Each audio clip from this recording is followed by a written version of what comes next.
Bismillahirrahmanirrahim. Assalamualaikum warahmatullahi wabarakatuh. Selamat malam dan salam sejahtera untuk kita semua. Semoga Bapak Ibu dimanapun Bapak Ibu berada selalu dalam lindungan Tuhan Yang Maha Esa. Dan tentunya dimanapun Bapak Ibu berada selalu diberikan kesehatan agar Bapak Ibu bisa mengikuti kegiatan diklat daring Guru Cendekia hingga selesai.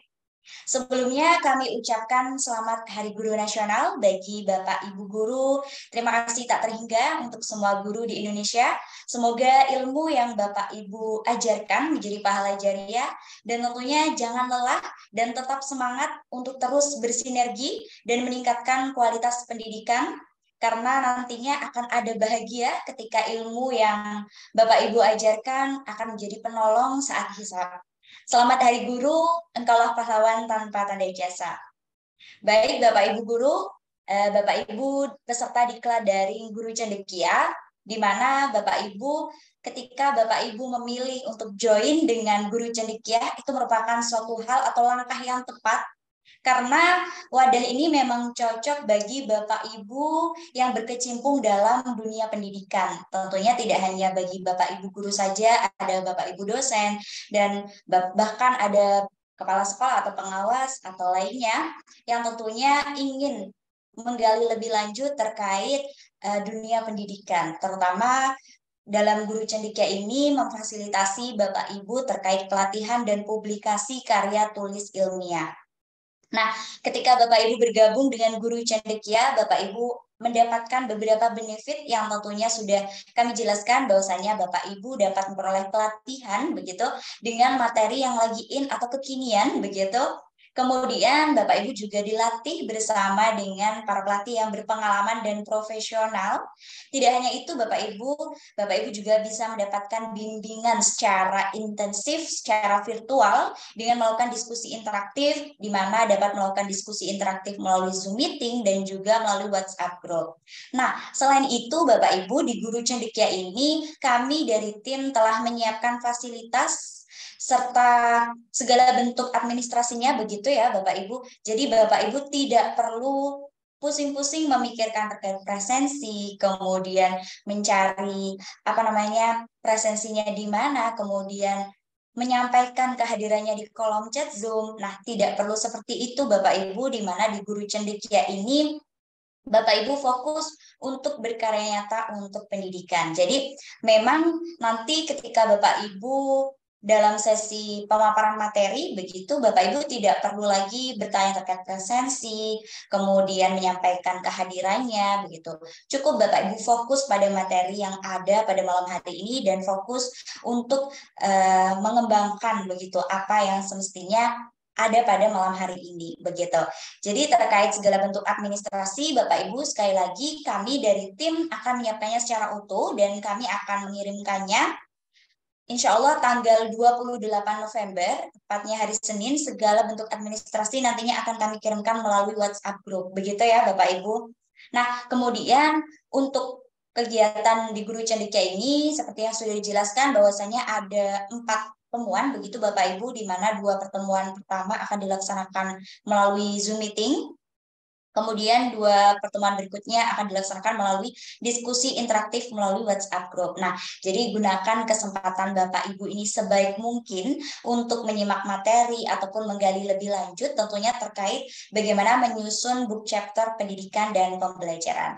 Nah, pada pertemuan pertama Bapak Ibu telah mengenal terkait book chapter itu seperti apa, kemudian terkait anatomi dari book chapter begitu. Nah, pada pertemuan kedua ini Bapak Ibu nantinya akan diberikan penjelasan atau pemaparan materi yang lebih mendalam lagi di mana nanti Bapak narasumber akan menjelaskan terkait contoh-contoh book chapter. Nah, jadi Bapak Ibu silahkan Bapak Ibu bisa fokus menyimak materi dan tentunya tidak perlu menyampaikan kehadirannya di kolom chat Zoom. Begitu ya Bapak Ibu.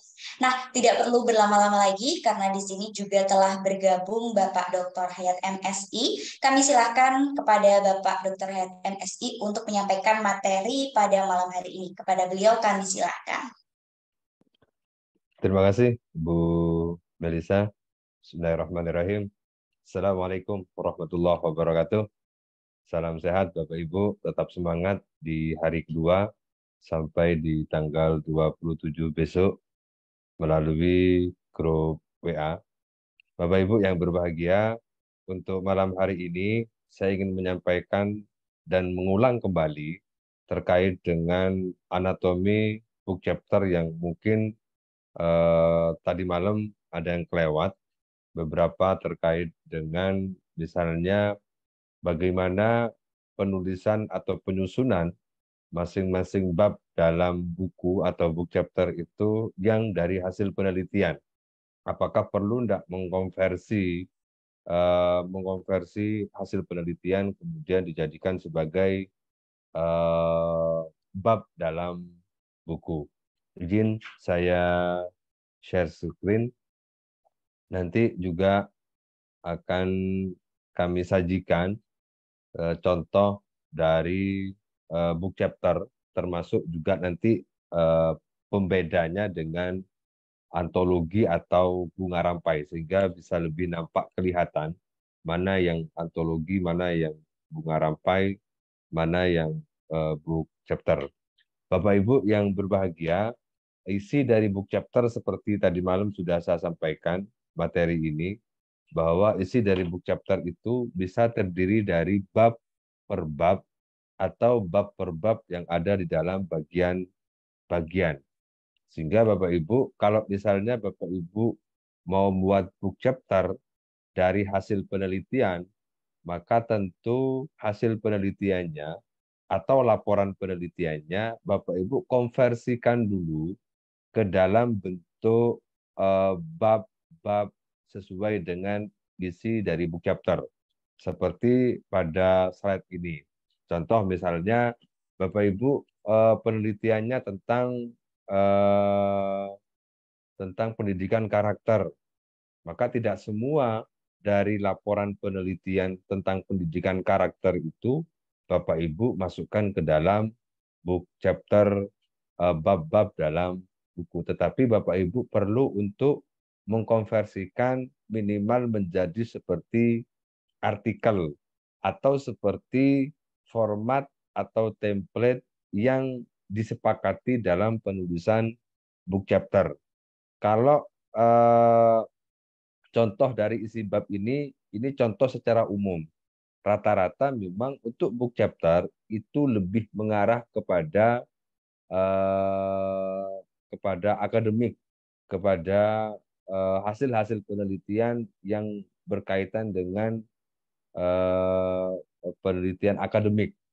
Sehingga Bapak Ibu minimal paling tidak yang namanya book chapter itu isinya terdiri dari judul buku yang ini juga bisa dikonversi dari laporan penelitian. Tidak semua judul laporan penelitian misalnya harus sama dengan judul dalam bab-bab buku. Bapak Ibu bisa menyesuaikan sesuai dengan kebutuhan. Kalau misalnya dalam laporan penelitian, kalau paling tidak judulnya kan lengkap. Misalnya implementasi kurikulum Merdeka Belajar Kampus Merdeka. Nah, itu juga biasanya kalau di dalam penelitian lengkap untuk judulnya. Tapi kalau untuk di bab-bab buku, biasanya kalau saya secara pribadi memperingkas atau lebih menonjolkan nilai-nilai kebaruan dalam penelitiannya. Sehingga tidak semua judul dalam laporan penelitian itu ditulis di dalam book chapter. Karena dalam book chapter itu ringkas, singkat, konkret, jelas. Sehingga Bapak Ibu kalau misalnya buat bab atau kalau misalnya sudah dibuat outline-nya oleh koordinator misalnya, maka tinggal menyesuaikan aja dengan outline-nya. Tapi kalau tidak, Bapak Ibu tinggal memastikan bahwasanya judul dalam book chapter itu betul-betul ringkas, jelas, padat.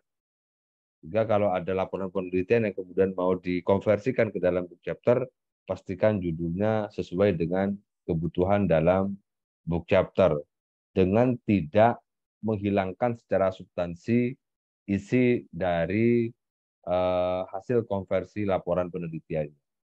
Begitu juga dengan pendahuluan. apakah semua pendahuluan yang ada dalam laporan penelitian itu kemudian disampaikan secara keseluruhan di dalam book chapter? Tidak. Jadi pendahuluan itu sesuaikan dengan kebutuhannya. Kalau boleh saya memformulasikan, book chapter itu kalau dibentuk seperti dalam slide ini, maka hampir sama dengan artikel di dalam jurnal ilmiah atau artikel di dalam proceeding. Paling tidak sistematikanya sama, walaupun eh, tidak harus harus ada pendahuluan misalnya, tidak harus ada pembahasan hasil penelitian dan lain sebagainya. Tapi ini hanya gambaran umum bahwa paling tidak untuk book chapter, Bapak Ibu, secara umum format atau sistematikanya seperti ini. Pendahuluan dalam laporan penelitian itu kan lengkap, ada rumusan masalah, ada tujuan, ada manfaat dan seterusnya. Itu sebaiknya dihilangkan. Begitu juga ketika Bapak Ibu mau nulis artikel, paling tidak pendahuluan itu menjelaskan tentang latar belakangnya, kemudian urgensinya, kemudian kalau yang di pendidikan misalnya gambaran tentang objek penelitiannya bisa disampaikan di dalam pendahuluan. Begitu juga dengan pembahasan. Apakah kemudian pembahasan itu juga menyertakan hasil?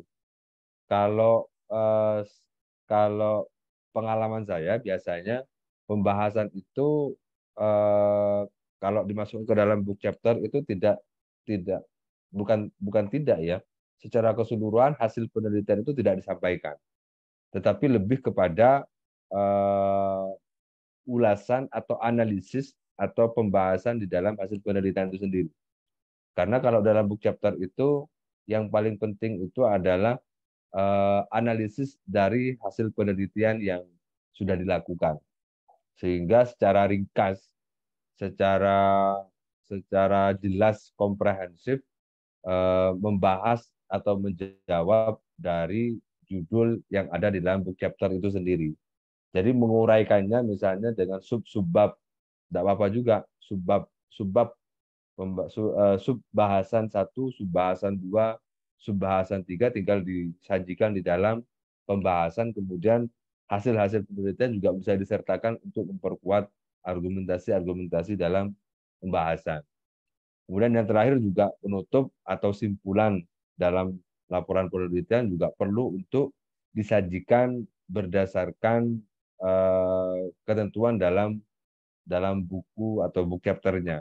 Contoh misalnya ada yang membuat simpulan dalam laporan penelitian itu dengan poin-poin atau semacam seperti ringkasan atau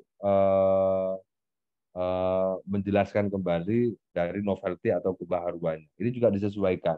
Jadi kalau misalnya ada penutup, maka tinggal disajikan aja simpulan hasil atau hasil simpulan. Kalau saya biasanya menyarankan lebih berbentuk deskripsi atau paragraf per paragraf yang kemudian bisa memunculkan temuan-temuan baru yang bisa menjadi pembeda dari temuan-temuan orang lain atau yang disebut dengan novelty tadi. Sehingga Bapak Ibu, isi dalam book chapter ini memang harus dikonversikan dulu ke dalam bentuk artikel, baik itu yang monograf atau berbentuk monograf, berjenis monograf, atau yang berjenis referensi. Jadi sesuaikan dengan kebutuhan. Sekali lagi, tidak semua laporan penelitian bisa langsung disajikan di dalam book chapter. Insya Allah, kalau konversi itu tidak terlalu sulit Bapak Ibu. Tinggal menyesuaikan dengan jumlah halaman, misalnya batasan minimalnya berapa, maksimalnya berapa. Atau kemudian misalnya menyesuaikan dengan kebutuhan topiknya. Ini juga perlu untuk diperhatikan. Sehingga kalau Bapak Ibu punya laporan penelitian, kemudian mau dikonversikan menjadi artikel yang mau dibukukan dalam bab-bab dalam buku, maka pastikan secara teknis maupun secara substantif itu sesuai dengan apa yang diharapkan di dalam buku itu sendiri. Kalau bicara tentang isinya silakan nanti bisa dikembangkan. Atau kalau misalnya koordinator memiliki template yang perlu untuk disesuaikan, maka itu juga lebih bagus. Sehingga para penulis itu tinggal menyesuaikan dengan template. Dengan template yang ada. Template-nya misalnya ada pendahuluannya, ya sudah. Berarti tinggal disampaikan pendahuluannya. Ada pembahasannya, maka kalau misalnya tidak ada klausul sub sub pendahuluan, sub pembahasan, maka tinggal menyesuaikan dengan dengan poin-poin dalam sub-sub itu sendiri. Nanti kami akan berikan contohnya Bapak Ibu terkait dengan isi dari masing-masing book chapter, baik dari hasil penelitian maupun dari hasil pemikiran. Kemudian Bapak Ibu terkait dengan bagian akhir ini juga sama. Sekali lagi untuk semua buku memastikan bahwa harus mencantumkan bagian akhir sesuai dengan urutannya. Jadi kalau misalnya Bapak Ibu menulis book chapter dari laporan penelitian, hasil-hasil penelitian yang memungkinkan untuk bisa dilampirkan, maka dilampirkan. Contoh misalnya hasil SPSS misalnya, atau seperti undang-undang yang kemudian mendukung dari laporan penelitian itu juga bisa disajikan, walaupun di dalam ketentuannya halaman lampiran atau appendix ini bersifat opsional. Glosarium juga sama, memastikan bahwa semua bab-bab dalam buku itu bisa menyusun glosarium. Masing-masing penulis diminta untuk menyusun daftar istilah yang asing atau yang baru atau yang eh, bersifat perlu untuk dijelaskan di dalam glosarium, maka diminta untuk membuat glosarium. Sehingga tidak kesulitan bagi koordinator nanti ketika mau menerbitkan bukunya. Karena glosarium itu tanggung jawab masing-masing penulis yang lebih paham, yang lebih tahu. Glosarium itu bisa ditulis penjelasannya berdasarkan pengetahuan dari penulisnya atau bisa dengan merujuk kepada referensi-referensi yang ada. Yang penting daftar-daftar istilah itu bisa disajikan dengan baik dan benar. Oleh karena itu, Bapak Ibu, ketika misalnya mau buat book chapter, maka pastikan masing-masing penulis diminta untuk menyertakan glosarium di masing-masing bab dalam bukunya. Kemudian daftar pustaka. Ini juga perlu saya tegaskan bahwa daftar pustaka dalam book chapter itu lumrahnya memang mengikuti berdasarkan bab-bab di dalam bukunya. Contoh misalnya bab 1, maka daftar pustakanya paling tidak secara umum itu mengikuti atau disertakan di dalam masing-masing bab. Bab 1 daftar pustakanya di belakang, bab 2 daftar pustakanya di belakang, bab 3 daftar pustakanya di belakang. Sehingga tidak terpisah. Bisa enggak misalnya dipisah? Bisa dipisah. Jadi bab per bab itu tidak menyertakan daftar pustaka, tapi daftar pustakanya dijadikan satu di akhir buku, masuk menjadi bagian akhir dari buku. Tapi ini jarang sekali. Tetapi di buku saya yang saya editori nanti ada contoh yang daftar pustakanya digabung jadi satu. Digabung jadi satu, tidak dijadikan di masing-masing bab. Halaman indeks juga sama Bapak Ibu. Halaman indeks ini tugasnya penulis. Jadi koordinator juga nanti sembari meminta untuk menyertakan daftar glosarium, juga meminta untuk membuat indeks. Kalau membuat indeks itu yang penting kata atau kalimatnya disertakan. Untuk modelnya biasanya masing-masing penerbit sudah paham. Misalnya kata pendidikan karakter di halaman berapa, itu nanti penerbit sudah tahu atau ada penerbit yang sudah memiliki aplikasi untuk bisa membuat indeks secara otomatis. Sehingga tidak perlu lagi mencari halaman per halaman ditulis secara manual, tidak begitu. Tapi sudah ada aplikasi yang atau program yang secara otomatis membuat indeks. Bapak Ibu sebagai penulis tinggal menyusun saja indeksnya berdasarkan abjad, misalnya A, B, C sampai Z. Itu kira-kira yang mau dimasukkan ke indeks apa saja. Indeks ini Bapak Ibu sebagai keyword dari buku yang akan Bapak Ibu tulis, sehingga pembaca itu ketika mencari keyword di dalam buku tinggal mencari di indeks. Contoh misalnya mau mencari kata kalimat pendidikan karakter, itu kira-kira ada di halaman berapa saja di dalam buku tersebut. Sehingga pembaca itu tidak perlu membuka halaman per halaman di dalam buku. Tinggal melihat di indeksnya. Oh, ada di halaman 5, ada di halaman 20, ada di halaman 100. Memudahkan pembaca untuk menemukan keyword di dalam buku. Karena karakter pembaca itu banyak, Bapak Ibu. Ada pembaca buku itu yang memang betul-betul membaca dari A sampai Z. Ada pembaca itu yang hanya sekedar untuk mencari referensi atau ingin merujuk misalnya. Maka biasanya tidak membaca secara utuh tetapi berdasarkan kepada keyword-keyword yang ada di dalam buku tersebut. Sehingga memudahkan pembaca. Termasuk glosarium itu sebenarnya juga memudahkan pembaca dalam memahami istilah-istilah asing atau istilah-istilah baru di dalam buku. Karena bicara tentang book chapter ini, segmentasi pembacanya mesti luas. Walaupun misalnya fokus atau topik utamanya adalah pendidikan, maka semua orang bisa membaca tentang book chapter tentang pendidikan itu. Contoh saja misalnya buku tentang pendidikan karakter. Maka semua orang bisa membaca tentang buku pendidikan tentang buku pendidikan karakter itu. Tidak hanya orang-orang tertentu yang memang memiliki kompetensi di bidang pendidikan, termasuk sosial humaniora, orang-orang eksak misalnya. Itu juga bisa membaca, atau masyarakat umum juga bisa membaca buku pendidikan karakter tersebut. Oleh karena itu, untuk memudahkan pembaca dalam memahami book chapter yang kita tulis secara umum, itu bisa dipastikan mereka tidak kesulitan untuk memahami masing-masing kalimat dalam bukunya, atau ketika mereka membutuhkan keyword-keyword di dalam buku, bisa dipastikan bisa langsung ditemukan di dalam halaman-halaman yang ada. Sehingga itu penting sekali Bapak Ibu dipahami, karena ketika kita sudah nulis buku, maka pastikan apa yang kita tulis itu bisa dipahami oleh pembaca. Jangan sampai kita nulis buku, book chapter misalnya, tetapi diri kita sebagai penulis belum memahami secara jelas tentang yang ditulis, dan itu banyak sekali.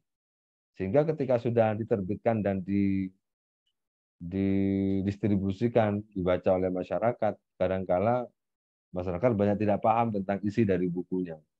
Oleh karena itu sering kali saya mengingatkan dalam berbagai kesempatan, kalau kita mau nulis buku, pastikan dua hal. Apapun itu bentuk bukunya, termasuk book chapter. Pastikan dua hal. Yang pertama adalah pembacanya. Pembaca itu Bapak Ibu, oh ini untuk masyarakat umum. Maka ketika segmentasi pembaca jelas, masyarakat umum, kita harus berada pada posisi sebagai masyarakat umum. Contoh misalnya ketika mau nulis dalam sebuah buku, pastikan kita harus memposisikan diri kita sebagai masyarakat umum. Jangan posisikan diri kita sebagai seorang dosen, misalnya, sebagai seorang profesor. Karena kalau begitu nanti pola penulisannya akan berbeda. Masyarakat umum itu biasanya lebih lebih memahami kalimat per kalimat itu dengan bahasa-bahasa ilmiah populer, dengan bahasa-bahasa yang bahasa-bahasa sehari-hari, tidak terlalu ilmiah banget. Nah, sehingga pastikan bahwa buku yang akan kita tulis itu bisa dipahami oleh masyarakat, oleh pembaca.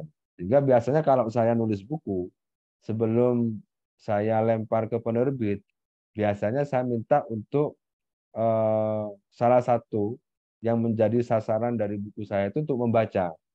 Kira-kira paham enggak dia terhadap apa yang saya tulis.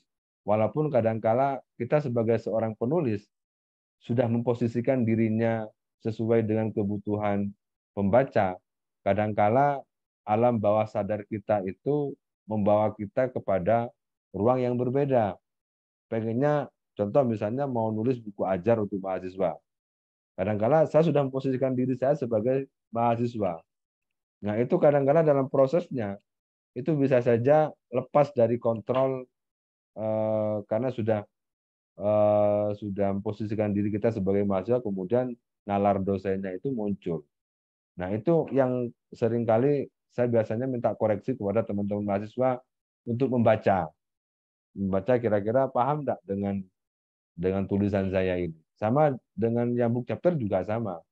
Jadi Bapak Ibu, segmentasi pembaca itu sangat penting untuk bisa diperhatikan ketika kita mau nulis book chapter. Yang kedua, yang perlu diperhatikan dalam proses penulisan buku atau penulisan buku adalah pasar.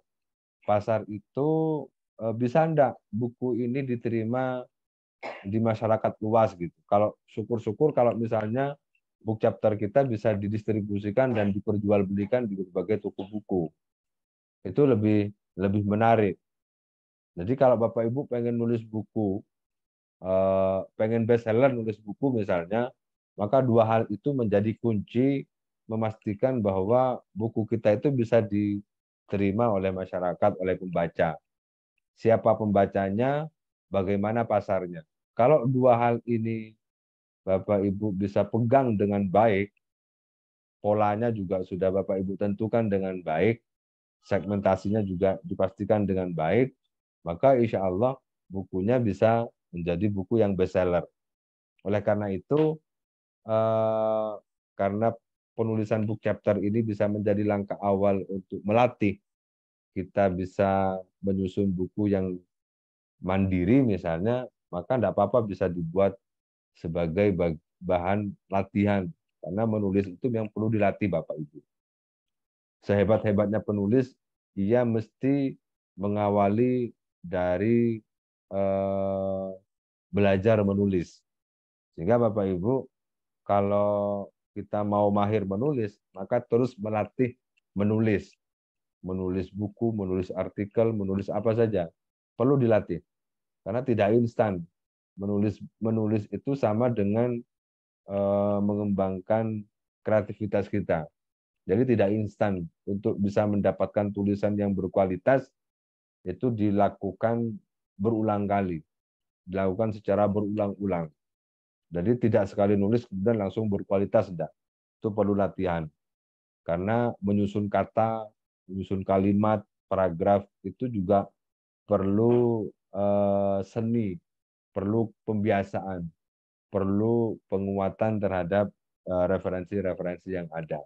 Nah, ini latihan-latihan dengan menulis book chapter itu bisa menjadi langkah awal untuk Bapak Ibu bisa mahir menulis atau menjadi penulis yang baik. Kemudian Bapak Ibu, ini saya akan menyampaikan contohnya berkaitan dengan book chapter, contoh buku book chapter itu seperti apa sih? Saya memberikan sekitar 4 contoh buku yang mungkin nanti bisa dijadikan sebagai referensi Bapak Ibu. Paling tidak ada gambaran umum tentang book chapter. Sekali lagi memang book chapter itu bisa disamakan dengan antologi. Bisa disamakan dengan yang namanya bunga rampai. Tapi sekali lagi kalau misalnya mau diusulkan untuk kenaikan jabatan fungsional, itu lagi-lagi tergantung dari reviewernya. Ini contoh Bapak Ibu yang saya editori, ini buku Reformasi Kebijakan Publik. Ini book chapter dari hasil penelitian. Dari hasil penelitian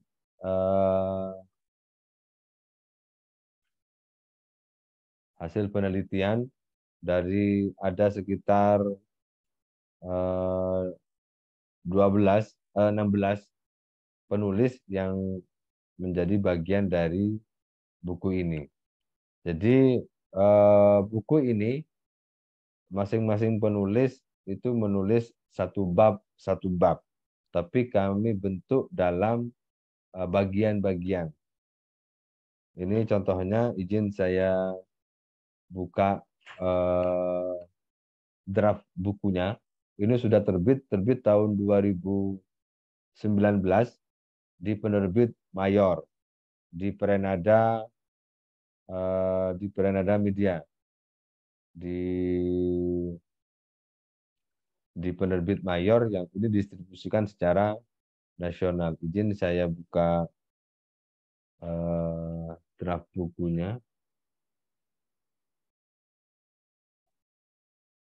Jadi ini Bapak Ibu buku yang sudah terbit. Saya kasih lihat daftar isinya. Ini masuk book chapter.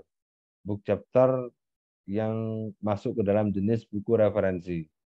Ini ketika saya ajukan untuk kepangkatan, alhamdulillah diterima. Diterima dengan penilaian sebagai book chapter, bukan buku referensi, tapi book chapter yang berjenis buku referensi. Masing-masing penulis mendapatkan KUM 10. Ini contoh Bapak Ibu, ini saya masukkan bagian 1. Karena ada pengelompokan yang memang harus kami susun berdasarkan sistematika topik dalam buku. Ini contoh bagian 1, reformasi kebijakan publik. Bab 1, ini penulis pertama. Kemudian bab 2, penulis kedua. Bab 3, bab 4, baru bagian 2, kebijakan publik. Ini yang menulis tentang kebijakan publik, baik dari konsepnya, kemudian formulasinya, kemudian implementasinya, dan lain sebagainya. Dalam penulisannya, ini juga tergantung Bapak Ibu. Jadi ini tidak secara detail menulis pendahuluan, pembahasan, penutup, tidak. Tetapi dibuat atau diformulasikan seperti halnya buku referensi.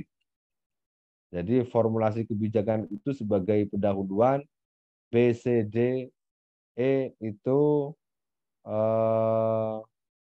sebagai pembahasan. Jadi isinya ini tetap ada unsur pendahuluannya, ada unsur pembahasannya, penutup ada yang tidak.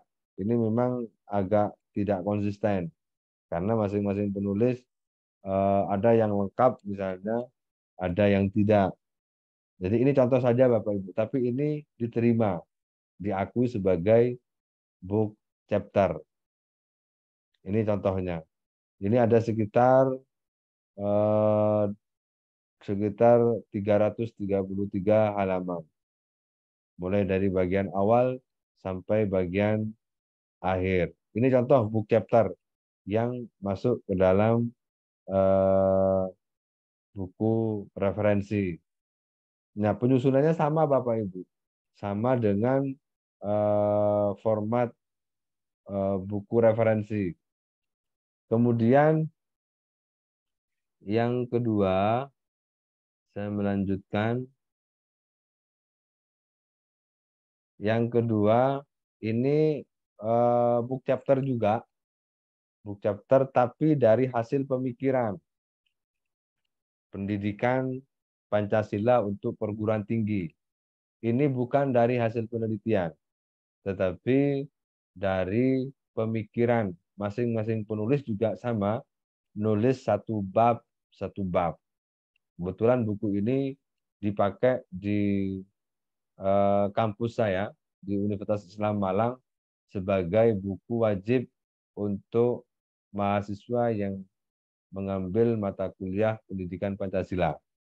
Karena ini dibuat tim.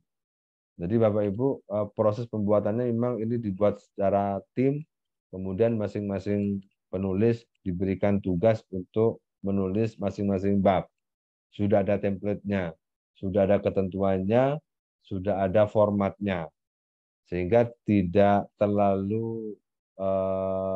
tidak terlalu banyak perbedaan di masing-masing bab. Walaupun misalnya dari segi halaman juga cukup tebal ini, karena hampir rata-rata masing-masing penulis antara 15 sampai 20 halaman. Ini book chapter yang dari hasil pemikiran. Ini juga sama, masuk ke dalam jenis buku referensi. Ini contoh, saya tampilkan daftar isinya saja. Contoh misalnya bab 1, Pancasila dalam lintasan sejarah. Bab 2, pengertian Pancasila. Karena ini dari pemikiran, maka formatnya juga sama. Seperti formatnya buku referensi. Hanya penulisnya di masing-masing bab itu berbeda. Ini ada 11 penulis. Kebetulan editornya juga saya. Karena untuk menggabungkan, menyamakan, kemudian membuat agar tulisan itu bisa seimbang atau proporsional, kami di tim penyunting memang harus bekerja keras, mulai menyusun dari masing-masing bab, kemudian secara konten juga kami periksa untuk memastikan bahwa isinya sesuai dengan apa yang diharapkan. Sehingga Bapak Ibu, penyusunan sub-subbabnya juga sama, ini diatur, sudah ada ketentuannya. Ada contoh misalnya seperti bab 1 ini, Pancasila dalam lintasan sejarah. Ini sudah disusun bersama. Bab 2 juga disusun. Kami selalu mengadakan pertemuan untuk memastikan outline-nya dulu sudah fix. Setelah outline fix dengan sub-sub yang ada, maka kemudian kami lanjutkan untuk menuliskannya. Jadi Bapak Ibu, ini lebih teratur, lebih mudah lah untuk direalisasikan. Sekali lagi kalau misalnya satu bab ada 15 halaman, paling tidak 1 bulan itu tulisan sudah selesai. Tinggal nanti tugas dari editor untuk merange waktu, kira-kira proses editnya berapa minggu. Sehingga nulis book chapter itu lebih mudah, lebih ringan, lebih cepat terbitnya. Karena tugas penulis seperti tadi malam sudah saya sampaikan, yaitu menyelesaikan tulisannya. Kemudian selanjutnya diserahkan kepada editor untuk menyusun secara proporsi, untuk mengecek secara konten atau secara teknis sudah benar atau tidak. Tinggal nanti penyusunannya bisa disesuaikan. Ini buku yang kedua, book chapter, bentuk book chapter jenis referensi yang dari hasil pemikiran. Ini bukan dari penelitian, dari hasil pemikiran. Hasil pemikiran itu dari konsep-konsep, dari pustaka-pustaka Bapak Ibu, dari pengetahuan penulisnya, dari bahan rujukan yang ada di berbagai buku atau bahkan di berbagai artikel, itu kemudian dijadikan sebagai dasar sumber acuan oleh para penulisnya. Sehingga sifatnya tidak seperti yang saya sampaikan dalam slide tadi, pendahuluan dan pembahasan sama penutup. Tapi ini tetap masuk ke dalam ranah buku model book chapter yang masuk ke dalam jenis buku referensi. Kemudian ini juga sama Bapak Ibu, kalau yang ini penulisnya tidak dicantumkan di masing-masing bab, tetapi penulisnya dicantumkan di akhir bab, di mana di tentang penulis. Jadi di masing-masing bab tidak muncul nama penulisnya. Kemudian yang kedua ini juga dari hasil pemikiran, book chapter metode penelitian. Ini penulisnya ada cukup banyak juga, lebih dari 10 penulis. Ini kebetulan diterbitkan di Unisma Press. Ini juga sama. Kebetulan kami dari Udisma Press yang mengkoordinir tulisan-tulisan penulis ini, kami melakukan call for book chapter, kemudian kami berikan ketentuan dan persyaratannya, termasuk jumlah halaman, kemudian temanya apa saja, sudah ditentukan semua. Sehingga ketika sudah lengkap ketentuan persyaratan, termasuk bentuk penulisannya, baru kami share kepada para penulisnya. Dan ini cukup cepat prosesnya. Yang lama memang di proses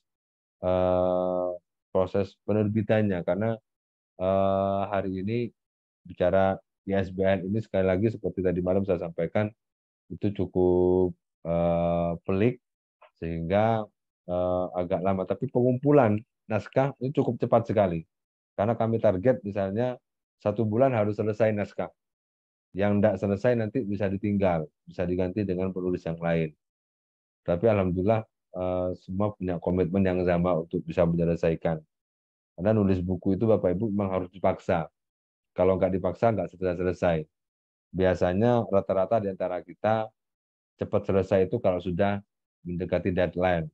Itu biasanya ide dan gagasannya muncul secara maksimal biasa. Itu kalau belum deadline itu selalu ditunda-tunda. Nah, itu Bapak Ibu. Jadi ini bentuk penulisan yang dari hasil pemikiran. Kalau ini nama penulisnya saya munculkan semua di cover.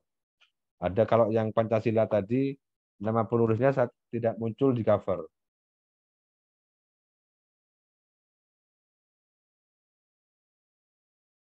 Yang Pancasila tadi tidak muncul di cover. Kalau ini kami munculkan semua.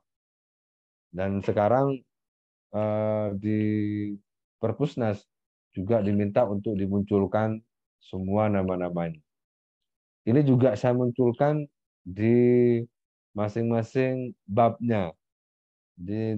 Kalau di daftar isinya tidak dimunculkan, tapi kalau di bukunya ini Bapak Ibu kelihatan ya muncul. Maaf. Kalau di bukunya ini kami munculkan semua nama penulisnya. Jadi bab 1, kemudian judul babnya, dan kemudian di bawahnya ada nama penulisnya. Semoga kelihatan. Nah, kalau ini formatnya Bapak Ibu, walaupun bentuknya eh, hasil pemikiran, tetapi formatnya kami format seperti di slide yang tadi saya sampaikan. Bab 1, kemudian ada pendahuluan, ada bahasan. Ya, begitu juga dengan bab 2, ada pendahuluan, ada bahasan. Untuk penutupnya tidak disertakan. Daftar pustaka juga tidak disertakan, tapi disertakan di akhir. Ini juga sama, bab 3, bab pendahuluan, kemudian bahasan, dan seterusnya. Ini untuk yang model yang berbeda dengan yang buku reformasi tadi dan buku pendidikan Pancasila. Kemudian, nah ini yang saya kategorikan sebagai bunga rampai atau antologi. Kalau bunga rampai atau antologi itu lebih bersifat umum ulasannya, tidak bersifat seperti ilmiah. Tidak seperti bersifat ilmiah, tapi lebih ke umum. Ini penyuntingnya Bapak Abdul Aziz Tata Pangarsa, judulnya Moderasi Beragama. Isinya Bapak Ibu, buku ini seperti opini. Seperti opini-opini itu seperti opini di media baik cetak atau online. Formatnya seperti itu. Ini namanya kalau saya biasa mengkategorikan sebagai bunga rampai atau antologi. Walaupun ini juga bisa disebut sebagai book chapter. Tapi kalau buku-buku yang seperti ini, hari ini akan kesulitan untuk mendapatkan ISBN.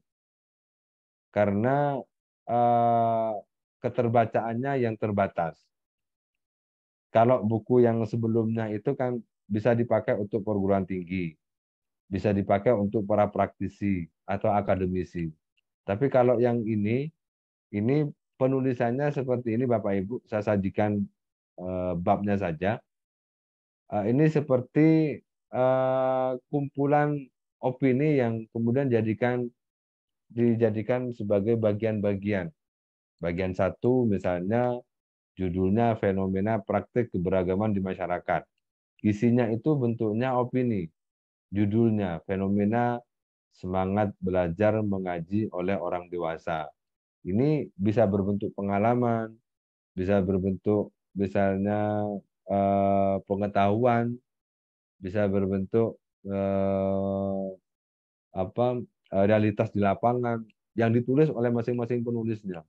Ini penulisnya cukup banyak karena kalau ini tidak terlalu tebal. Yang seperti tadi malam sudah saya sampaikan, masing-masing penulis juga ditarget maksimal 5 halaman. Karena penulisnya lebih dari 30 kalau nggak salah ini.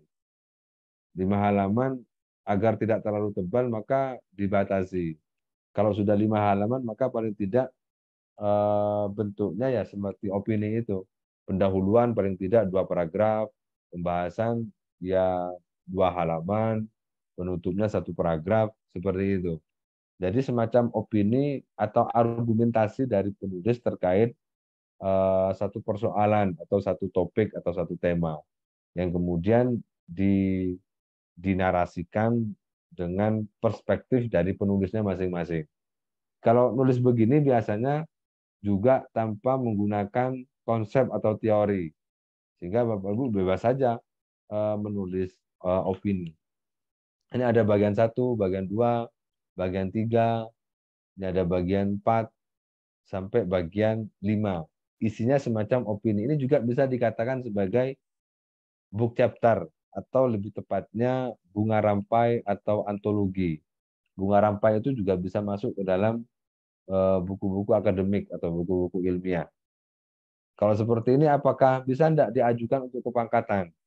Kalau begini, akan kesulitan juga, walaupun bisa dinilai, tetap dinilai, tapi nilainya sangat minim sekali. Karena sumbangsi penulisnya sangat kecil pemikirannya, karena hanya 3 halaman atau sampai 5 halaman. Walaupun tetap dijadikan sebagai pertimbangan untuk dinilai, tapi nilainya sangat kecil sekali. Kalau ini bisa Bapak Ibu gunakan untuk belajar aja, belajar pemula biasanya bisa nulis antologi-antologi begini. Enggak 3 halaman sekali duduk selesai jadi buku sudah. Sama tugas editor dalam penulisan buku dalam bentuk seperti ini juga berat. Karena harus menyamakan persepsi, kemudian menentukan proporsinya dan lain sebagainya.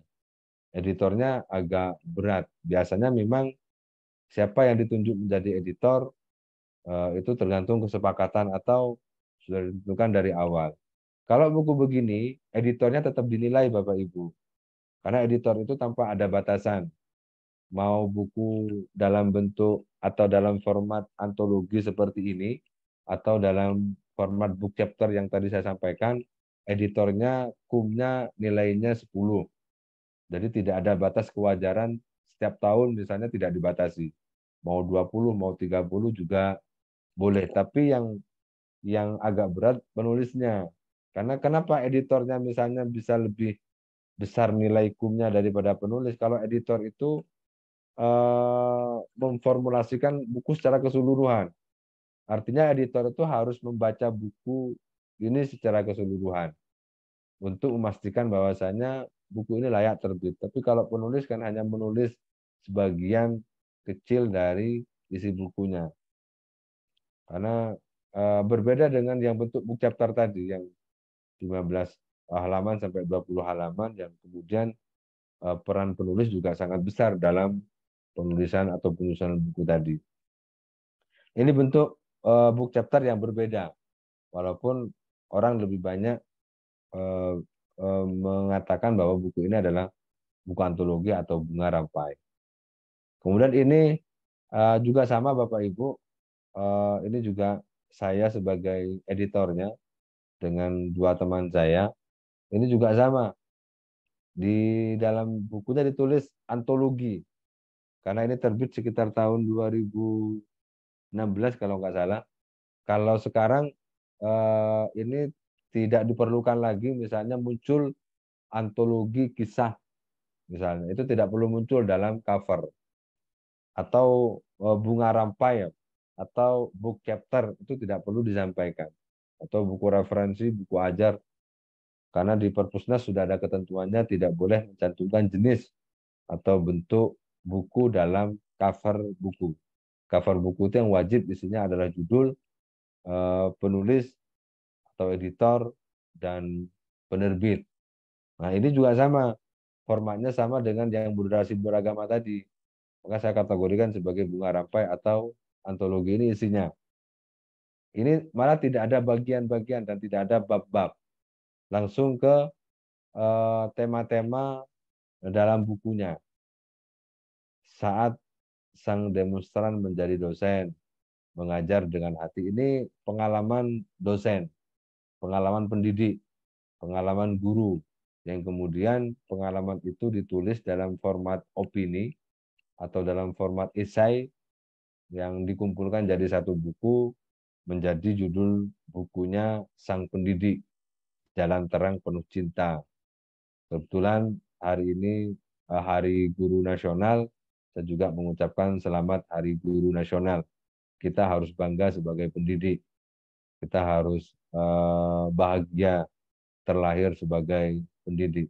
Insya Allah ilmu dan kemanfaatannya tidak akan pernah putus. Kita tidak pernah tahu yang mengantarkan kita ke surganya Allah itu adalah apa yang sudah kita sudah abdikan kepada bangsa dan negara. Ini sama Bapak Ibu, bentuknya seperti ini. Kalau yang moderasi beragama tadi adalah bagian-bagian, kalau ini malah lebih lepas tema-temanya. Tapi tetap ini juga bisa dikatakan sebagai book chapter atau antologi atau bunga rampai. Ini juga sama, bisa diajukan atau diusulkan untuk kenaikan pangkat. Ini juga kemarin kami ajukan masing-masing penulis, kalau tidak salah nilai Q-nya 3 atau 2. Tapi lumayan, paling tidak sudah diakui sebagai buku. Karena apapun bentuk bukunya, kalau dalam penilaian KUM itu tetap diakui. Kecuali untuk ajuan ISBN yang tahun-tahun ini sudah tidak boleh. Jadi Bapak Ibu, kalau bentuknya seperti ini, maka Perpusnas menyarankan untuk diterbitkan tanpa ISBN. Sama dengan yang buku ini juga sama. Perpusnas akan memberikan rekomendasi diterbitkan tanpa ISBN. Tapi kalau tapi kalau formatnya seperti ini masih memungkinkan untuk diberikan ISBN karena masuk ke dalam kategori book chapter atau buku dalam bab-bab dalam buku yang bersifat akademik atau ilmiah. Jelas pembacanya jelas, kemudian ketersebarannya juga bisa jelas, bisa dipakai untuk mata kuliah, bisa dipakai mahasiswa untuk referensi tugas akhir, tesis, disertasi, atau skripsi, dan lain sebagainya. Berbeda dengan yang moderasi beragama. Ini kan sifatnya lebih kepada esai ya, atau bentuk-bentuk tulisan opini yang memungkinkan kalau hari ini mau diajukan untuk SBN, ini akan kesulitan Bapak Ibu. Karena Perpusnas sekali lagi ada proses review yang ketat untuk memberikan ISBN.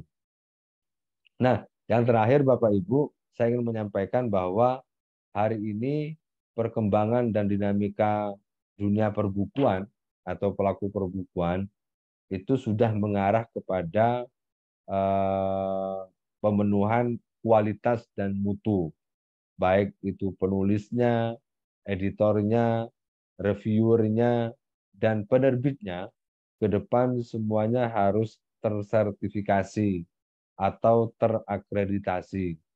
Sehingga dengan diakreditasinya penulis, disertifikasinya editor, penelaah atau reviewer, dan pengelola penerbitan, maka buku-buku yang dihasilkan insya Allah bisa lebih terjamin, bisa lebih baik, bisa lebih bagus. Karena hari ini banyak Bapak Ibu buku-buku yang berada di sekitaran kita bisa saja tanpa melalui review, bisa saja tanpa melalui editor, bisa saja hanya sekedar terbit, bisa saja hanya untuk kebutuhan sesaat atau jangka pendek.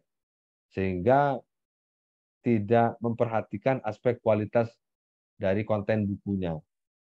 Maka nanti terkait dengan terbitan buku ini akan disejajarkan dengan artikel yang itu juga melalui proses yang ketat juga, melalui akreditasi, melalui sertifikasi. Nah, sebenarnya sudah ada LSP yang melakukan akreditasi atau sertifikasi penulis. Kebetulan kami di Udisma Press sudah beberapa kali melakukan kegiatan sertifikasi penulis, pengelola penerbitan atau penerbit, atau editor dan reviewer. Ini kami hanya menyampaikan sekilas saja tentang pentingnya sertifikasi atau akreditasi bagi pelaku perbukuan, penulis, editor, reviewer, dan penerbit. Dan nanti Bapak Ibu, penerbit-penerbit saat ini juga sudah mulai dibangun regulasinya untuk menerbitkan buku-buku yang baik, buku-buku yang berkualitas, untuk menjamin ketersediaan buku bagi para pembacanya. Sehingga nanti ke depan buku-buku yang kita baca itu sudah melalui proses review editor yang baik. Tidak hanya asal buku diterbitkan. Kasus-kasus misalnya buku-buku yang melanggar ketentuan itu bisa diminimalisir atau bisa ditekan sebaik mungkin. Ke Bapak Ibu, ada 2 LSP sebenarnya yang menyelenggarakan akreditasi, ada LSP penulis dan editor profesional. Ini lebih fokus kepada buku-buku non-fiksi, ada LSP penerbitan yang fokus kepada artikel ilmiah dan buku-buku ilmiah atau buku-buku ajar. Kebetulan kami, ini ketentuannya saja Bapak Ibu, tidak terlalu banyak saya sampaikan. Ini alhamdulillah saya sudah mendapatkan sertifikat sebagai penulis, sebagai editor, sebagai penelaah atau reviewer, dan juga sebagai pengelola penerbitan. Karena pengelola penerbitan itu juga harus tahu tentang sistematika penerbitannya seperti apa, ketentuan dan syarat menerbitkan buku seperti apa, itu harus tahu. Alhamdulillah saya sudah mendapatkan keseluruhan dari sertifikasi terkait dengan perbukuan. Sehingga ini dari BNSP diakui secara nasional maupun internasional. Ini juga menjadi modal bagi kita ke depan, penulis itu harus memiliki sertifikat seperti ini. Jadi nanti penerbit juga tidak asal menerbitkan dari para penulisnya. Penulis paling tidak sudah memiliki sertifikat sebagai penulis buku untuk bisa menerbitkan bukunya. Kemudian yang terakhir Bapak Ibu, kami insya Allah tanggal 26 besok melakukan pelatihan tentang pelatihan berbasis kompetensi untuk membekali peserta uji sertifikasi. Kami melaksanakan uji sertifikasi dan kompetensi itu tanggal 28 dan 29 November. Ini sudah batch ke-10. Sehingga kami juga menjadi bagian dari yang menjamin penulis, editor, reviewer, dan pengelola penerbitan untuk bisa mendapatkan sertifikat kompetensi dari BNSP. Kira-kira itu yang bisa saya sampaikan, Bu Melisa. Kurang lebihnya mohon maaf, nanti bisa lanjut dengan diskusi. Semoga contoh-contoh buku book chapter tadi bisa memberikan gambaran secara detail kepada Bapak Ibu. Nanti kalau misalnya ini mau dilanjutkan, outputnya misalnya menghasilkan book chapter yang dikumpulkan menjadi buku, insya Allah lebih menarik Pak Soehardi dan Bu Melisa ya. Sehingga nanti Bapak Ibu yang hadir pada malam hari ini, semangat menulisnya bisa disambut dengan menerbitkan buku secara bersama-sama dengan guru cendekia sebagai wadah untuk bisa menghasilkan book chapter di bidang pendidikan dan pembelajaran. Sangat potensial sekali sebenarnya. Sekarang sudah mulai banyak dan mulai ramai penulisan-penulisan kolaborasi dari berbagai latar belakang, dari berbagai bidang keilmuan, kemudian tulis bersama-sama tentang dunia pendidikan dan pembelajaran. Ini bisa menjadi kontribusi dari guru cendekia untuk memberikan sumbangsih pemikiran berupa book chapter yang diterbitkan. Syukur-syukur bisa didistribusikan, syukur-syukur bisa disebarluaskan bukunya kalau bisa ke semua elemen guru misalnya, yang menjadi segmentasi bukunya bisa lebih bagus, bisa lebih memberikan semangat yang optimal bagi teman-teman Bapak Ibu peserta. Kira-kira itu dari saya, Bu Melisa, kurang lebihnya mohon maaf. Assalamualaikum warahmatullahi wabarakatuh. Waalaikumsalam warahmatullahi wabarakatuh. Terima kasih Pak Hayat atas pemaparan materi pada pertemuan kedua ini. Sangat luar biasa sekali Bapak Ibu, di mana Bapak Ibu tadi sudah mengenal terkait beberapa contoh-contoh book chapter dan juga telah dijelaskan oleh Bapak Hayat. Semoga bisa menjadi gambaran untuk Bapak Ibu, dan Bapak Ibu tadi juga ada kutipan dari Pak Hayat, di mana saya mengutipnya bahwasanya Bapak Ibu menulis buku itu harus dipaksa tentunya agar nanti Bapak Ibu bisa menyelesaikan penulisan Bapak Ibu dan jangan takut untuk menulis. Itu adalah kutipan yang saya kutip dari Bapak Hayat, di mana Bapak Ibu ayo semangat Bapak Ibu untuk menyusun book chapter dalam bidang pendidikan dan pembelajaran tentunya. Nah, kemudian Bapak Ibu, untuk malam hari ini kita ada sesi diskusi atau tanya jawab. Silahkan kepada Bapak Ibu bisa langsung bertanya, begitu Bapak Ibu bisa langsung raise hand, atau Bapak Ibu bisa menyampaikan pertanyaannya di kolom chat Zoom. Jadi gunakan waktu ini sebaik mungkin Bapak Ibu, karena ini merupakan pertemuan terakhir dari diskusi melalui Zoom meeting, tetapi masih ada beberapa pertemuan lagi melalui WhatsApp group. Jadi ayo gunakan waktu ini sebaik mungkin, karena di sini ada Bapak Hayat yang tentunya beliau sudah sangat profesional sekali dan memiliki banyak pengalaman begitu. Nah, kita ke Bapak Dr. Bams. Silahkan Bapak bisa langsung bertanya. Ya, Assalamualaikum warahmatullahi wabarakatuh. Terdengar ya, Mbak Melisa? Iya, Bapak, terdengar. Silahkan. Ya. Terima kasih, Pak Dr. Hayat. Sangat menarik ya. Memang kalau kita mau mengetahui lebih jauh itu memang harus membaca buku, tapi kalau untuk dikenal itu kita harus menulis buku. Motonya gitu ya, Pak Dr. Hayat ya. Saya juga mencoba ingin kembali penguatan seperti itu udah lama sekali ya. Adakah yang terkait book chapter yang terkait dengan yang kita diskusikan, langsung kita mungkin ke arah yang sudah ada di, mungkin Pak Dr. Hayat sudah itu ya, sudah ada temanya yang kita bisa langsung eksekusi. Mungkin teman-teman yang ikut juga bisa eksekusi, bidang-bidangnya saya lihat berbeda-beda. Mungkin ada yang bisa didorong oleh Pak Dr. Hayat ya, misalnya kebetulan saya bidangnya kesehatan masyarakat.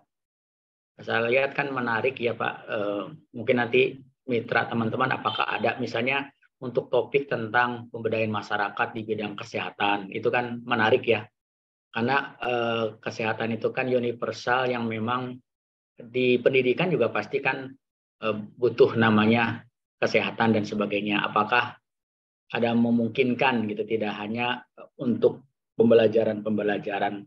Itu aja Pak, supaya nanti kita bisa dorong. Saya juga ikut mengeksekusi kata Pak Dr. Hayat tadi kan sebulan atau ke depan. Tentunya setuju sambil meningkatkan kualitas yang tadi sertifikasi ya. Terima kasih. Baik, silakan kepada Bapak Hayat untuk menanggapi. Oke, terima kasih Pak Dr. Bams. Boleh nanti kalau misalnya mau langsung dibuat temanya, Pak. Seperti misalnya temanya secara singkat misalnya berkaitan dengan kesehatan masyarakat tadi Pak Bams sudah menyampaikan. Boleh saja. Tinggal nanti mungkin bisa dibuatkan outline-nya aja, Pak. Jadi outline-nya misalnya ada 10 bab. Termasuk untuk sub-sub babnya nanti diserahkan kepada penulisnya juga boleh. Tinggal bisa dikondisikan misalnya buat topik besarnya dulu terkait dengan kesehatan masyarakat pasca pandemi misalnya begitu. Itu bisa saja, Pak. Tinggal nanti koordinatornya kita bisa menunjuk satu koordinator untuk membuat semacam outline dulu. Outline itu bab 1, 2, 3, 4, 5. Itu dipastikan dulu, jangan diserahkan kepada penulis. Yang diserahkan kepada penulis nanti sub-subnya. Bisa saja misalnya judulnya bisa berubah sesuai dengan kebutuhan penulis, tetapi tidak keluar dari topik utamanya, itu juga boleh. Jadi Bapak Ibu yang dari kesehatan bisa membuat topik atau judul di bidang kesehatan, yang pendidikan juga bisa membuat judul di bidang pendidikan. Paling tidak 10 orang itu sudah bisa jadi, Pak. Atau bahkan 8 orang, 8 bab juga sudah bisa jadi buku. Senyampang misalnya kalau dalam ketentuan UNESCO itu kan antara 50 sampai 60 halaman sudah bisa jadi buku. Kalau book chapter ini paling tidak disesuaikan dengan ketentuan yang ada di POPAK itu ya sekitar 150 sampai 200 halaman. Jadi kalau misalnya penulisnya 10 orang, masing-masing penulis 15 halaman, itu sudah sekitar 150 halaman. Sehingga sebenarnya bicara tentang mengeksekusi sebuah naskah itu bisa dilakukan, Pak, kalau ada yang mau mengkoordinasikan. Sehingga nanti misalnya Pak Bams yang koordinatornya kemudian membuat tema besarnya disertai dengan bab-babnya, baru nanti bisa disampaikan ke dalam grup. Kira-kira siapa saja yang mau ikut nulis book chapter ini, tinggal disajikan aja babnya. Kemudian nama siapa, bab 1 siapa, bab 2 siapa, bab 3 siapa. Itu lebih cepat. Kemudian nanti baru masuk ke dalam grup sendiri di grup WA, kemudian di ketentuan dan persyaratannya disampaikan di sana. Ketentuannya bagaimana, termasuk font hurufnya berapa, bentuknya seperti apa, jumlah halamannya berapa, kalau ada template-nya seperti apa. Itu lebih mudah terkoordinasikan dengan baik. Tentu nanti bisa kerjasama dengan penerbit, misalnya kami Unisma Press, insya Allah siap menerbitkan book chapter yang dihasilkan oleh Bapak Ibu. Menarik, Pak. Sekarang memang sedang banyak banyak bentuk penulisan yang kolaborasi tadi ya. Bentuk penulisan book chapter itu banyak sekali, lebih banyak disukai karena tidak mikir sendiri, tidak berat juga. Jadi sama-sama ringan, penulisnya juga ringan, kemudian editornya juga terbantu dengan ketentuan-ketentuan dalam proses penulisan, penerbit juga bisa menyesuaikan. Yang penting kalau mau di ISBN-kan, maka diarahkan kepada academic writing, penulisan akademik atau penulisan ilmiah, sehingga bisa dipakai di pembelajaran, bisa dipakai oleh mahasiswa, bisa dijadikan sebagai rujukan, diarahkan ke sana. Karena kalau yang bersifat umum atau seperti bunga rampai berdasarkan pengalaman tadi, itu kesulitan, termasuk saya baca di grup WA itu juga ada yang nanya, kumpulan tugas dari siswa atau dari mahasiswa, itu bisa tidak dibukukan sebagai book chapter? Bisa saja, tapi untuk mendapatkan ISBN hari ini akan kesulitan karena itu dianggap ketersebarannya masih terbatas sehingga tidak bisa dijangkau oleh masyarakat luas sebagai pembaca. Kira-kira itu Pak Bam. Bisa nanti dikondisikan Pak.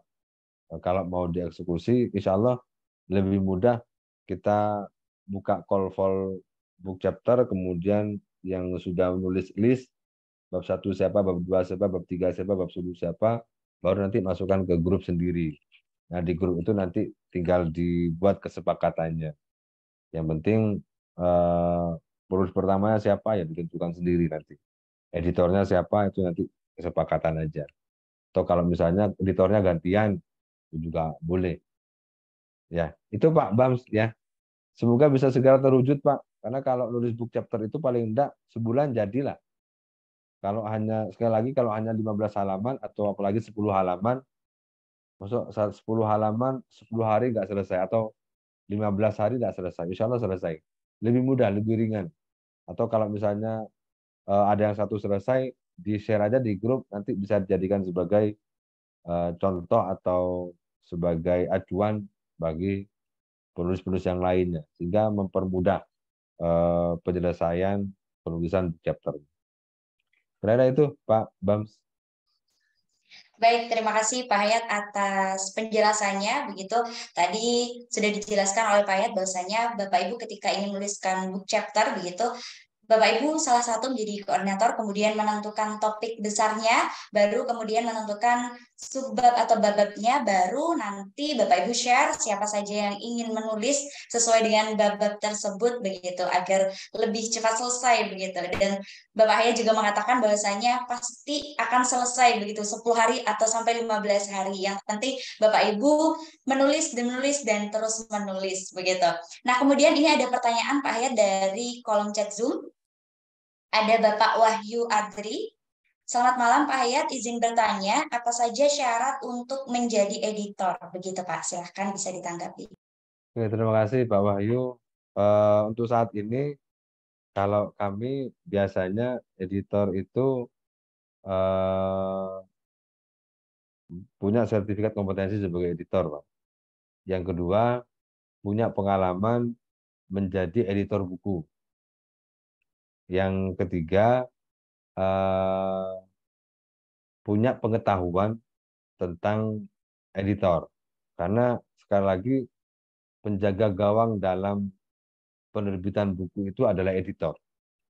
Editor itu harus menguasai secara baik tentang tata bahasa, kemudian EYD, kemudian KBBI, dan lain sebagainya.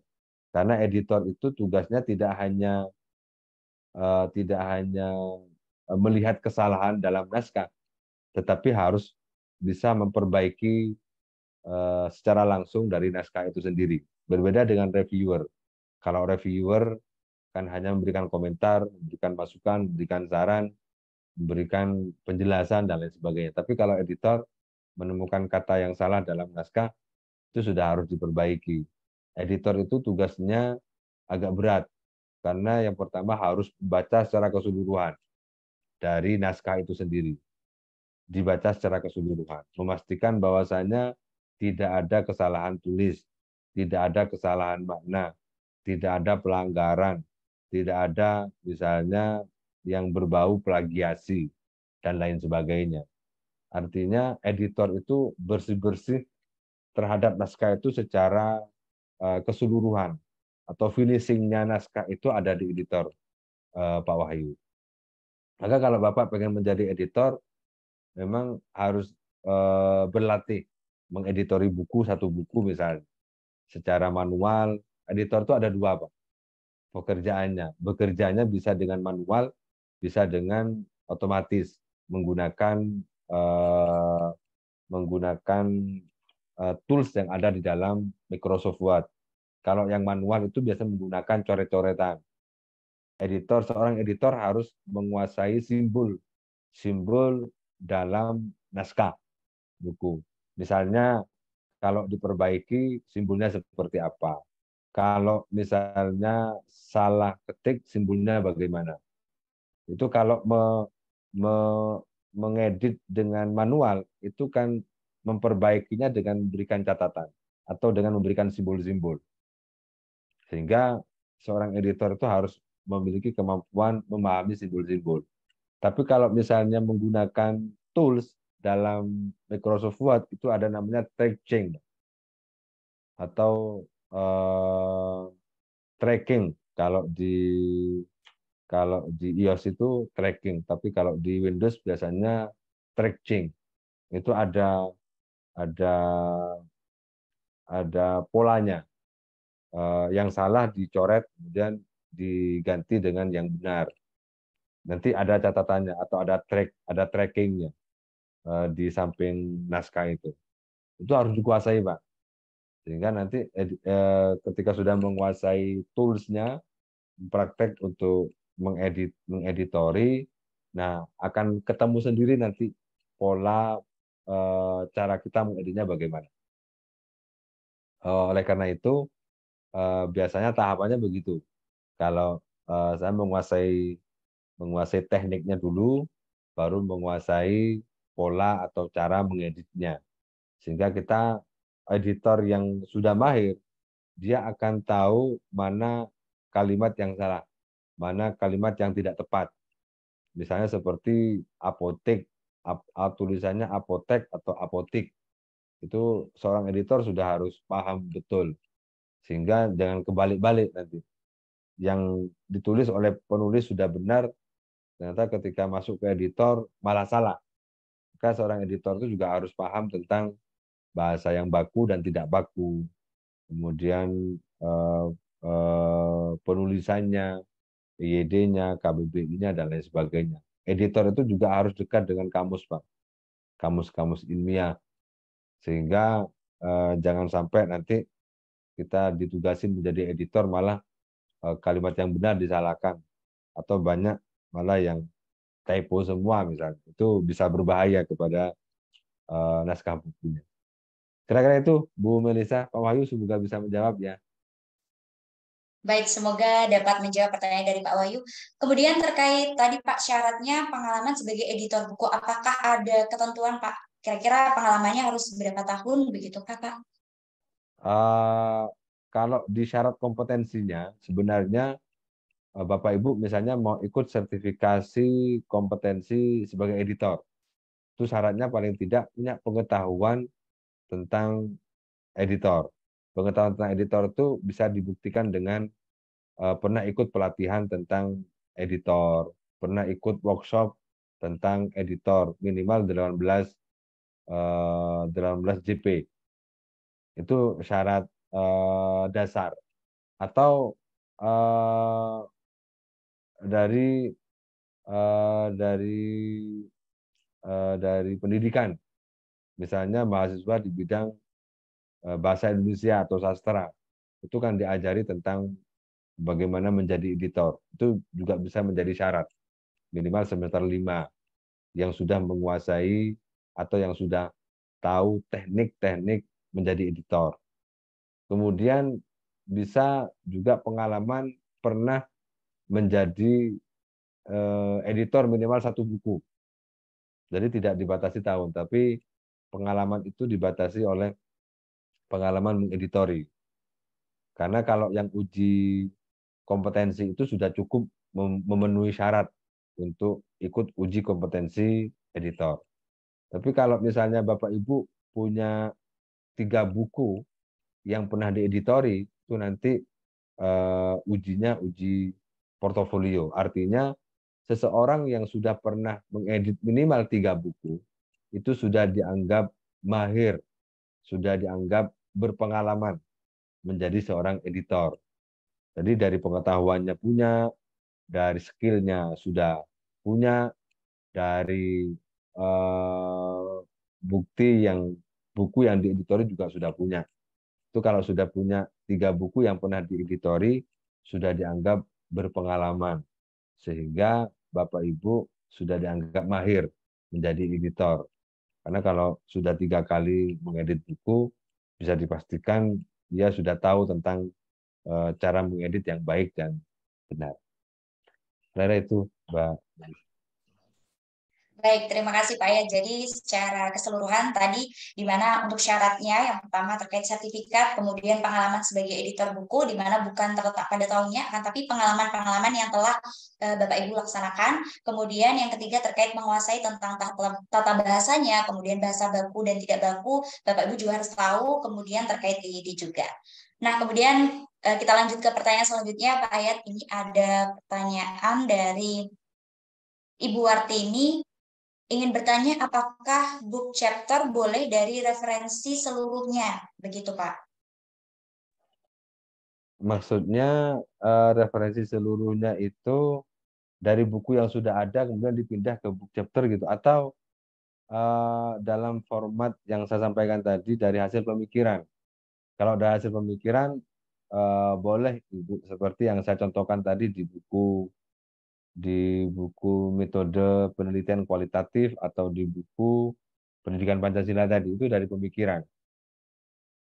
Pemikiran itu dari bahan-bahan pustaka, dari bahan-bahan pustaka yang kemudian di dideskripsikan menjadi deskripsi buku secara konseptual, bukan berdasarkan penelitian, tetapi berdasarkan konseptual atau berdasarkan teori-teori atau berdasarkan pemikiran-pemikirannya. Boleh, Bu. Yang dimaksud, tetapi bukan yang dimaksud bukan yang buku yang sudah ada, kemudian kita mengambil sebagian dari buku-buku yang sudah ada itu, kemudian dijadikan sebagai book chapter, itu yang nggak boleh, Bu. Jadi kalau misalnya Bapak Ibu mau nulis buku, saya lebih banyak menekankan kepada aspek originalitasnya. Jadi Bapak Ibu kalau nulis buku, baik nulis buku monograf, nulis buku referensi, nulis buku book chapter, itu pastikan Bapak Ibu menonjolkan nilai-nilai originalitasnya. Saya biasanya menyarankan dengan praktek penulisan secara bebas. Artinya dalam praktek menulisnya, kita itu mengedepankan pikiran-pikiran original kita. Bukan kutipan-kutipan yang ada di buku, di artikel, dan lain sebagainya. Kalau saya biasanya mau nulis buku misalnya, saya menuangkan ide dan gagasan saya dulu. Semuanya dituangkan dalam bentuk deskripsi, narasi, analisis, argumentasi. Saya sampaikan semua dalam sebuah tulisan, baru nanti di akhir tinggal mau ngutip tentang yang mana atau mau memasukkan referensi yang mana. Karena referensi itu sebenarnya adalah pendukung. Tetapi ide dan gagasan orisinil kita itu yang paling utama dalam sebuah buku. Apalagi kalau Bapak Ibu nulis buku book chapter misalnya tentang pemberdayaan kesehatan masyarakat misalnya. Maka yang dituangkan pertama kali dalam naskah bukunya itu adalah ide dan gagasan kita tentang pemberdayaan kesehatan masyarakat itu.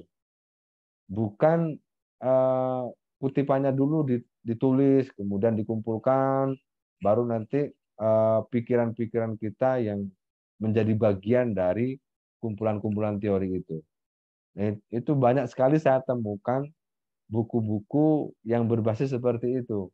Jadi bukunya itu kumpulan-kumpulan dari teori-teori dari bukunya orang lain yang kemudian jadikan satu dalam satu bab, kemudian penulisnya hanya menurut kesimpulan, menurut ini, seperti ini, seperti ini. Artinya pikiran atau argumentasi kita sebagai penulis itu hanya menjadi pendukung dari kumpulan-kumpulan teori-teori dari orang-orang lain itu. Sehingga nilai originalitas dari bukunya itu tidak tampak. Seperti kalau kita membaca buku seperti itu biasanya apa ya? Kalau saya seperti ambiar, tidak terasa, tidak terasa originalitas, pikiran-pikiran originalitas penulisnya. Karena sudah ketemu dengan teori ini, ketemu dengan konsep ini, ketemu lagi dengan itu sudah dibaca berkali-kali. Misalnya ditulis buku tentang pendidikan, ya sudah pendidikan menurut si A seperti ini, menurut si B seperti ini, menurut hasil penelitian si A seperti ini. Jika kita seolah-olah sudah tahu bahwa tulisan ini ya pengutipannya dari tulisan-tulisan orang lain. Tidak tampak pikiran-pikiran orisinil penulisnya. Tapi kalau dengan cara menulis bebas tadi, kita menawarkan ide dan gagasan kita di awal, dan kutipan-kutipan itu sebagai pendukung, itu akan lebih bergairah membacanya. Karena pikiran-pikiran orisinil penulisnya dituangkan atau ditonjolkan di dalam sebuah naskah buku. Itu lebih epik, lebih menarik, dan lebih disukai oleh pembaca. Itu Bu Wartini ya. Baik, terima kasih Pak Hayat atas penjelasannya. Jadi memang tadi Pak Hayat menyatakan bahwasanya ketika Bapak Ibu ingin menulis, ada beberapa saran dari Bapak Hayat. Yang pertama, tuangkan ide atau gagasan Bapak Ibu, barulah nanti Bapak Ibu bisa mengambil dari kutipan lain. Karena hal yang pertama itu adalah ide orisinil dari Bapak Ibu ketika menulis. Begitu. Nah, mungkin kita ke pertanyaan terakhir, Pak. Mungkin di sini ada banyak sekali pertanyaan. Bapak Ibu tidak perlu khawatir karena nanti Bapak Ibu bisa menanyakannya di WhatsApp group. Begitu. Nah, ini satu pertanyaan, Pak, dari Ibu Iva Hidayah. Apakah boleh book chapter diambil dari artikel ilmiah yang sudah diterbitkan? Begitu, Pak. Boleh Ibu, tetapi tidak untuk diajukan ke pangkatan. Saya kasih contoh. Ini buku saya juga sudah kami terbitkan. Ini, bentar. Ini isinya. Semoga nanti bisa menjadi contoh aja. Ini bagian depannya aja saya tampilkan. Ini Ibu, ini terdiri dari artikel-artikel yang sudah saya publish. Kemudian karena saya berpikir bahwa jurnal itu keterjangkauannya terbatas. Hanya masyarakat akademik yang mungkin membaca dan yang bisa membaca tulisan-tulisan saya. Akhirnya dari artikel-artikel itu saya kumpulkan jadi satu yang memiliki relevansi yang sama, yang memiliki irisan topik yang sama, saya jadikan buku. Jadilah bukunya Birokrasi dan Aparatur Negara, sesuai dengan bidang ilmu saya.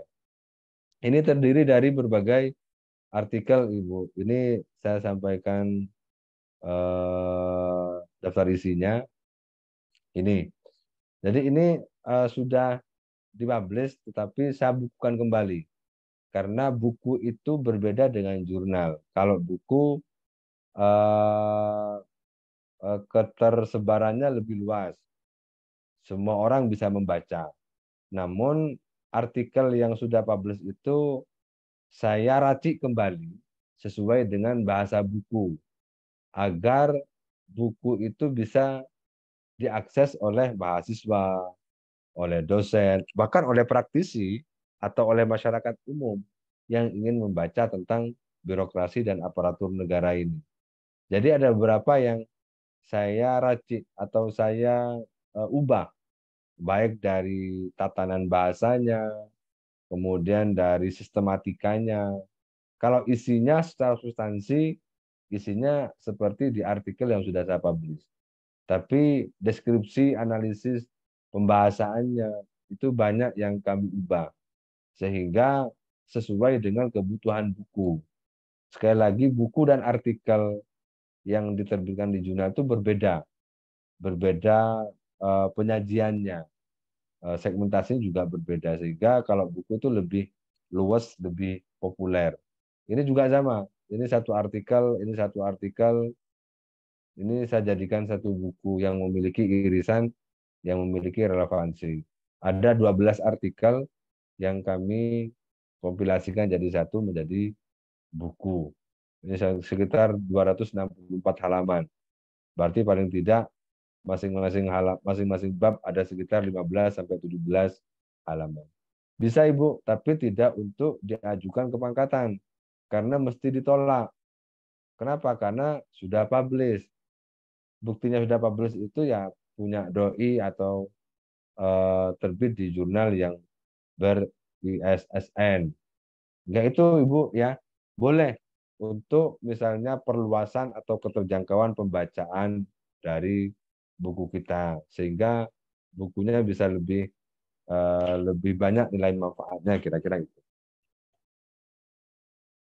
Baik, terima kasih Pak Hayat. Jadi pertanyaan dari Ibu Iva Hidayah sudah terjawab begitu. Jadi bagi Bapak Ibu yang memiliki artikel ilmiah yang sudah diterbitkan, boleh saja dijadikan book chapter, akan tetapi tidak disarankan untuk kenaikan pangkat karena pasti akan ditolak begitu. Nah, untuk pertemuan malam hari ini Pak Hayat, di mana ini pertemuan terakhir dari diskusi interaktif melalui Zoom meeting, maka bisa kita cukupkan Bapak. Kami sampaikan terima kasih atas pemaparan materi pada 2 hari ini yang sangat luar biasa sekali. Semoga bisa menambah khasanah bagi Bapak Ibu terkait menyusun book chapter pendidikan dan pembelajaran. Nah, kami mohon maaf apabila ada salah kata. Kami akhiri. Wabillahi taufik walhidayah. Wassalamualaikum warahmatullahi wabarakatuh. Berkarya nyata untuk pendidikan.